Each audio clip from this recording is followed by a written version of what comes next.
In a recent video clip, I spoke about embracing transition and consciously letting go of the old in order to open up and welcome the new things into our lives.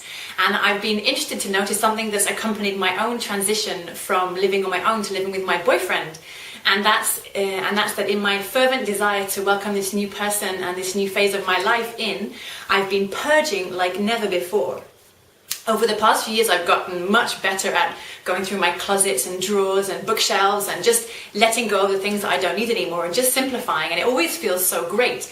But there are always some things that defied purges in the past. And I'm talking about old bank statements from a few different accounts going back to 1999, and letters and cards from family and friends going back to my teenage years, which is a few years ago, and contracts and documents from old employees that are long gone. And I just had never been able to look at these things before. But in the last few months, I've really been able to channel my transition energy into looking at these things, reminiscing oftentimes about what they evoked, and deciding what I wanted to keep and what I needed to keep, and then just shredding the rest, shredding it. Really very, very satisfying experience, I have to say. And I even spent a very nice evening by a campfire at the end of the summer, burning a whole box of old letters from family and friends. And I knew that I wasn't burning the relationships, I was just burning pieces of paper, and it felt very liberating.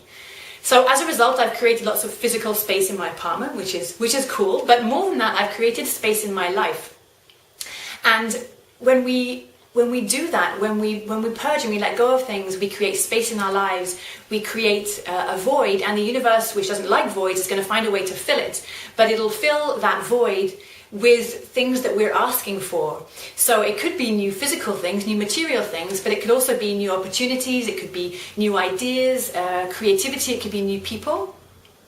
And personally, I'm pretty clear about what I've been calling into my life to fill my own void, and I can already see how that's manifesting, which is just wonderful. But I wanted to leave you with a couple of questions. Firstly, what in your life is calling for you to purge it? And it could be that closet that you can't stuff anything more into. It could be old beliefs you have about something, old ideas. It could even be certain relationships that are not serving you anymore. And secondly, into that void that you've created, what do you want to call in? What do you want to welcome into your life?